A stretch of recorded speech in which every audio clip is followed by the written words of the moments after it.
Bismillahirrahmanirrahim. Alhamdulillah wassalatu wassalamu ala Rasulillah. Amma ba'd.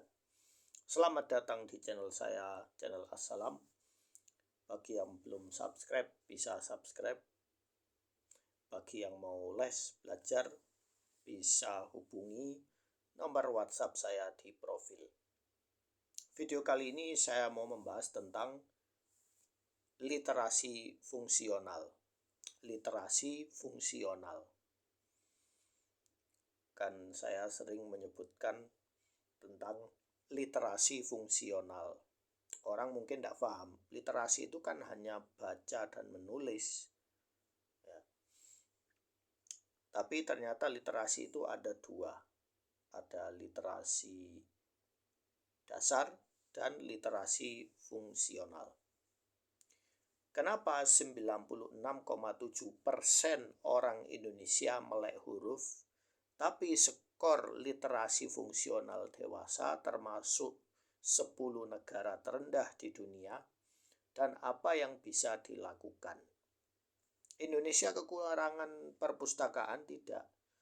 Hampir di semua kota itu perpustakaan ada. Akses perpustakaan digital dan fisik itu banyak. Cuma walaupun belum merata, di setiap pulau itu masih belum merata. Tapi kenapa kok masih lemah literasi fungsionalnya? Nah, ini yang akan kita bahas di sini. Ini karena saya pakai PowerPoint tidak bisa, jadi saya ubah ke PDF. Nah, yang pertama, 1 akar 2 cabang. Kita lihat di sini datanya. Cabang pertama yaitu literasi dasar. Literasi dasar di sini itu 96,7% penduduk Indonesia melek huruf berdasarkan data BPS 2025. Ini data yang mutakhir, yang 2026 saya belum tahu.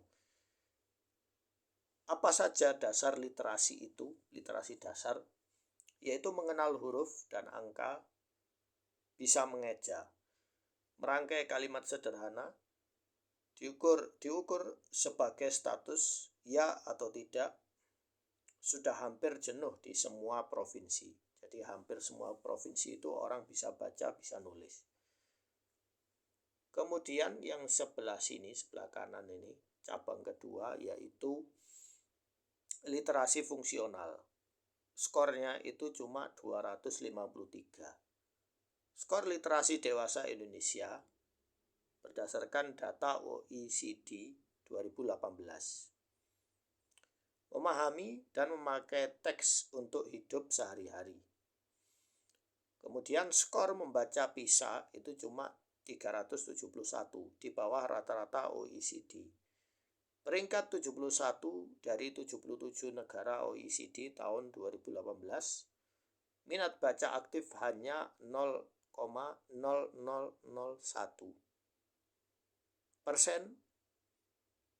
populasi berdasarkan data UNESCO. Kenapa ini semua datanya data barat? Karena mereka lebih rinci.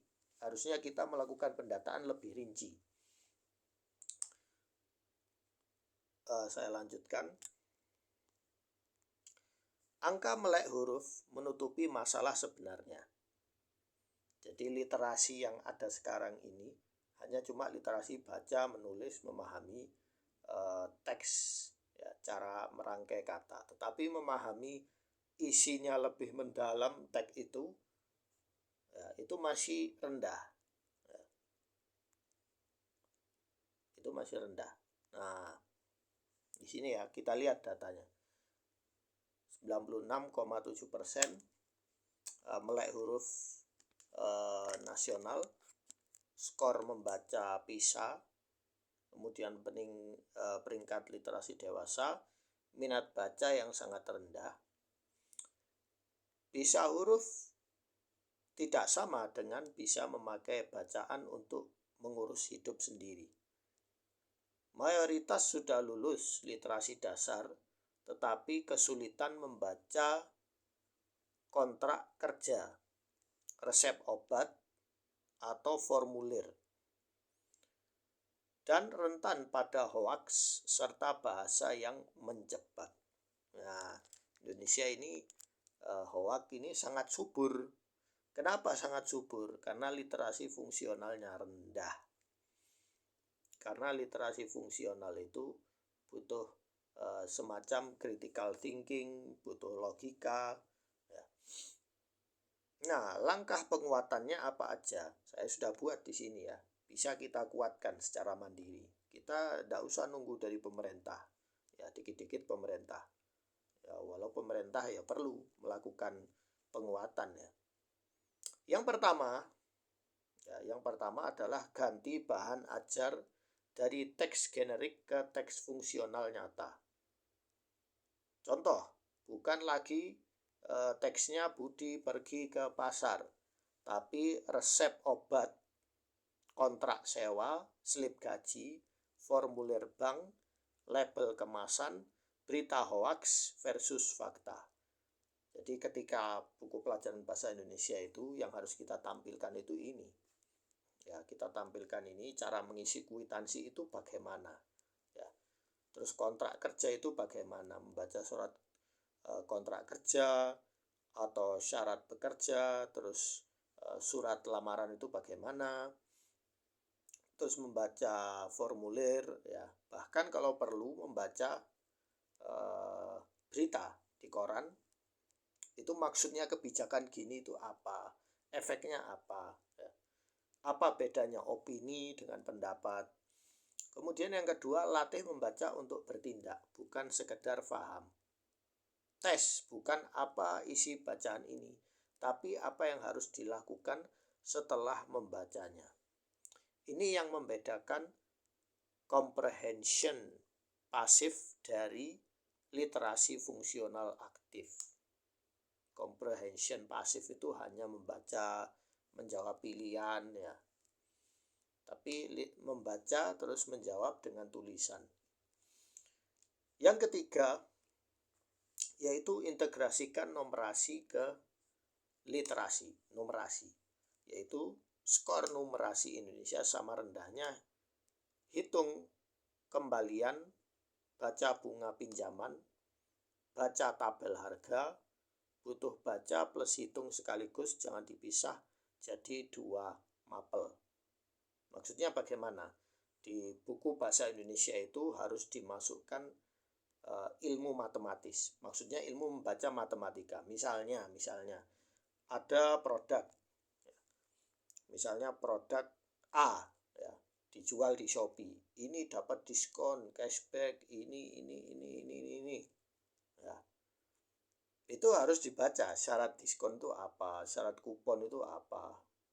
Karena banyak hal-hal itu yang trik ya. Hal-hal yang trik itu berarti ada unsur nipunya, tapi nipunya legal. Ya, namanya ilmu iklan itu memang ada trik-triknya, terus semacam memberi gambaran ke pembaca bahwa ini bagus atau ini murah supaya kita paham ya. Apakah ini harga hemat atau harga boros atau sekedar subsidi silang ya. Kemudian latihan berpikir kritis terhadap teks, bukan cuma decoding. Bedakan fakta versus opini. Cek sumber, deteksi manipulasi bahasa. Disinilah gap Indonesia melebar dipisah. Bukan gagal baca kata, tapi gagal menginterpretasi ya, menginterpretasi. Nah, seperti saya tadi melakukan literasi fungsional. Hadis itu apa? Ilmu hadis itu apa? Apa itu dhaif? Apa itu maudhu'? Apa itu muttafaq alaih? Ya. Sehingga ketika kita mendengar ceramah ustadz, kiai, siapapun ya, kalau mereka Nabi berkata begini, muttafaq alaih, nah, berarti hadis ini derajatnya kuat, number one ya. Tidak bisa diganggu gugat. Kalau kiai fulan atau ustadz fulan bilang ini hadis sabda Nabi, tapi dia tidak melakukan takhrij, ini sahih atau dhaif atau apa. Nah, ini harus dicari, ya, harus dicari sumbernya mana. Jadi harus tahu, ya, harus tahu. Ini penting ya. Yang perlu dilakukan, ya, yang kelima adalah asesmen berbasis skenario hidup, bukan pilihan ganda abstrak. Simulasi dapat SMS penipuan, apa yang dilakukan, terima kontrak kerja, bagian mana yang perlu dicurigai, meniru real world stakes. Jadi harus paham, ya, harus paham. Misalnya SMS, Anda dapat uang segini, ini lakukan ini. Ya. Kemudian latihan berkelanjutan lintas usia, bukan cuma SD. Jadi belajar itu bukan hanya di sekolah. Ya. Kalian kalau jadi pedagang sayur, bahkan pengrajin, bahkan kalau Anda kerja sebagai pemulung, Anda bawa buku, Anda baca, Anda pahami. Ya. Orang dewasa yang sudah melek huruf sejak SD tapi tak pernah dilatih fungsionalnya juga stuck. Butuh program untuk orang dewasa dan pekerja. Ya, jadi jangan hanya tertipu oleh titel, nilai saya bagus, saya punya sarjana S1, atau saya ini ahli skill saya tinggi, tetapi ditipu karena tidak paham membaca. Ya. Penting ya, membaca itu penting dan memahami bacaan itu jauh lebih penting. Yang ketujuh, perbanyak paparan teks berkualitas dan relevan secara rutin. Minat baca aktif sangat rendah. Akses ke bahan bacaan relevan bukan cuma buku pelajaran. Penting supaya kemampuan terus dipakai, tidak mandek. Ya, jadi jangan mogok. Ya, jangan mogok. Baik. Jadi saya di sini punya program namanya At-Targhib. Program ini khusus untuk yang pengangguran atau masih bingung cari kerja, atau anak kuliah yang stuck misalnya, prokrastinasi, ya, mengundur-undur pekerjaan atau tugas. Ya. Ini masalah utama ya mahasiswa. Dan juga masalah pengangguran itu dia sangka kalau saya lulus SMA, SMK atau lulus mahasiswa berarti saya bisa dapat pekerjaan yang gajinya sejahtera. Itu hanyalah impian saja, impian. Zaman sekarang ini orang harus skillnya harus ditingkatkan, termasuk skill literasi fungsional ini. Di program saya At-Targhib itu saya tekankan di situ, literasi fungsional sebagai semacam sangu ya, istilahnya sangu itu bekal untuk hidup secara lebih berkualitas. Kita yang membuat kualitas diri kita sendiri, bukan orang lain. Orang lain hanya membantu, ya, tetapi kita yang membangun. Sekian dari saya, semoga bermanfaat. Wassalamualaikum warahmatullahi wabarakatuh.